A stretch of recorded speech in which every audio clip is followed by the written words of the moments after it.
welcome back to another More Yourself episode here on the ADHD Women's Wellbeing podcast. And today I'm sharing with you a snippet from my intro workshop that I did for the More Yourself membership. It was a bit of a Q&A, a get to know me workshop, but also answering your queries about the membership. And I just shared quite a lot as well. I love doing this type of thing. I love doing a live. I love seeing all the people in the community. And I came up with a concept that really intrigued me about ADHD women. Now, I didn't come up with this concept, but it's a man called Erik Erikson, and he was a developmental psychologist, psychoanalyst, also known for his theory on psychosocial development. Now, this sounds all very complicated, but essentially he came up with 8 stages of psychosocial development. And this piqued a bit of my interest when I got an email from a renowned psychologist where she was talking about the neurodivergent angles of these 8 different stages of psychosocial development. I'm going to let the clip speak for itself, but I just wanted to share with you that the bit that really, really resonated, and I think will resonate with the More Yourself community and anyone that's listening as a late diagnosed ADHD woman, was this generativity and stagnation. It's generativity versus stagnation, with this core virtue of care, of bringing more meaning to our lives. And so I share this in the workshop as to why later on in our life, now that we've got this understanding and this awareness, that this is a really key, essential part to our development and growing older, that we don't want to stagnate, that we want to keep evolving and growing and learning and being curious. And it doesn't matter what age we are, that if we don't have awareness of our ADHD, it can be really, really hard to grow and develop because we're not understanding who we are authentically.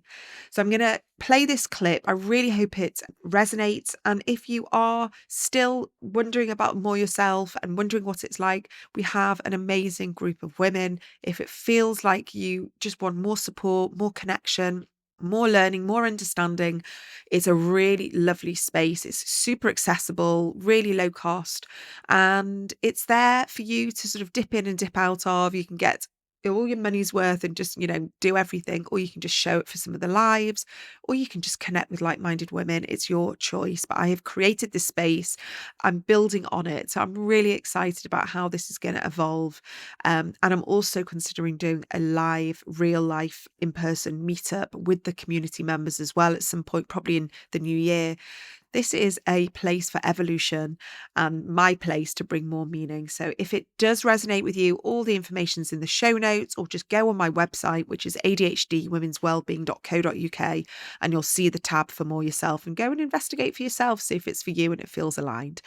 Here is the clip from my workshop, and I really hope that this topic kind of sits with you and gives you that impetus to think, actually, I do need a little bit more meaning and I don't want to stagnate in life. Here it is. It's 8 stages of psychosocial development. And he was a developmental psychologist, German American, and psychoanalyst. And he was trained by Anna Freud, if anyone is interested. And he was deeply influenced by Freudian psychoanalysis, but he expanded on these ideas significantly about development. Now, these 8 stages of psychosocial development range from infancy right down to late adulthood, to stage 1 to stage 8. But they have a really important lens that we can look through from late diagnosed ADHD, especially in women. And I wanted to reflect on perhaps the last 5 stages, which I think is why we are here tonight. And I think which will maybe help you understand why you are seeking this support network and this community space, because I really believe that when we have a bit more of this understanding, it can really help us heal, or I say process, grieve, heal, and then move through to this evolution stage. I'm not going to confuse matters too much, but stage 5 is adolescence. So this is the sort of the 12 to 18 of who am I? And this is, as a neurodivergent woman, you won't have known this because you weren't diagnosed. If anyone is listening here, maybe they were, but most of us weren't. And you may have felt this sort of very deep role confusion of people pleasing or perfectionism and self-doubt, just not feeling enough.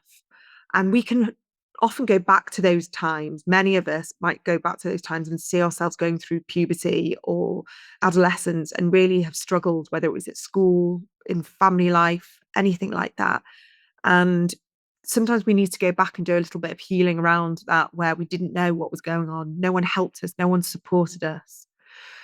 And then we go through to the next stage of young adulthood, which is 18 to 40, which is a massive chunk of time. And it's this sort of conflict of intimacy versus isolation. Can I be truly seen and loved? This is the core issue. And when we don't understand or fully know or accept ourselves, it's really hard for us to build these sort of safe relationships, understanding why we're operating the way we are. From the ages of 18 to 40, we're creating core relationships, maybe getting married, having kids, starting our careers, and we are unknowingly masking. There's emotional dysregulation, there's RSD, rejection sensitive dysphoria.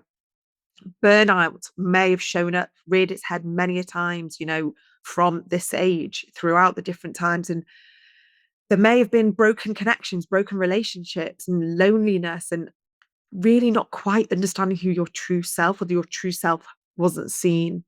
And so when we get this late in life diagnosis, it allows many of us to slowly unmask and to understand why we feel dysregulated, or why we felt too much, or we've not felt right in that environment, or we've not been able to safely show up authentically. So it gives us this understanding, this new lens of creating deeper connections, creating deeper intimacy. And then we go into our middle adulthood, which many of us are in right now, which is ages 40 to 65. And this is the concept that I really wanted to share tonight. And it's about, I'd never heard of this word before, generativity versus stagnation. So I'm going to say that again, generativity. And that core issue is, how do I create a meaningful life? So if you think about it, there's that need for purpose, connection, meaning versus stagnation. And we can go both ways. We can really either make that decision that we can live in victimhood and, life is never going to work out for me. And we've seen it perhaps in our families or other family members. We've kind of given up and just going to be. Or we use this diagnosis, this awareness, this understanding to be a kickstart. It can be a next chapter of your evolution. So we're not in any way disregarding what we've gone through throughout our lives. We're acknowledging it, we're seeing it, we're sending compassion, we're sending love. There may be healing that's needed outside of this space through therapy. There might be a recognition that we need to forgive, we need to let go. There might be resentment there. There might be deep hurt. But we make this choice. We make this choice to use this as a pinnacle moment in our lives to create a place of meaning and connection and purpose. And this is where I get really, really excited, because this is the concept of my book. Underneath the title is Embrace Your Authentic Self and Harness Your True Potential. That title was created months and months and months before any of this came to light, but it was clearly that driving force to what I wanted to be able to offer to this community after the initial stages of the ADHD diagnosis. So this is kind of like chapter 2.0. This is like, you've graduated, you've had the awareness, you've had the understanding, you've got the diagnosis, whether it's self or it's, official. And you're now here to say, now what? I'm ready for more. I'm ready to be more of myself. I'm ready to step into more of my authenticity. And I don't want to stagnate. So many women find themselves here. So we're drained. We're drained from the overfunctioning, the masking, the people pleasing, the perfectionism, the doing things according to other people's rules and regulations and conditioning and all of that. We're kind of like, oh, I want to rip it all up. And where can I start from? We're not working like this very idealistic, dreamlike way. I'm not saying like sell everything, quit your job, move somewhere else. This is just gentle, very gentle, sustainable, authentic shifts to help bring more meaning, to your life. And so much of it is in the last few chapters of my book, where I really wanted to share more of this, more of the purpose, the joy, the creativity, the simplification, the fulfillment. And this is where I feel my natural evolution is coming with this community as well. So there may be this sort of ask or this pull to ask yourself, what have I done with my life? Where's my energy gone? And was this what I wanted? Is this according to my own desires? Is this according to someone else's? And there's also this yearning to give back, to build something purposeful or live more in alignment. And this doesn't mean that you have to start a charity or you need to change your job or anything like that. There's no judgment. You can still be doing what you do, but you can just be doing something that just feels a little bit more connected to you. And I see this all the time, this stagnation in so many people. They don't think they're worthy. They don't think they're worthy of change or evolution. They may not see it in their families or in their social circles. It might be very, very conflicting. It's like there's a rule book that says you just do, that's your career and that's what you've trained for and that's what you do, or that's where you've always lived, or that's the person that you've always been with. And that's just who we are. That's what, but I know that this life that we've been given is a life of creation. And that life of creation means that we're always got this opportunity to change and evolve and grow and develop and expand. There's no reason for us to stagnate.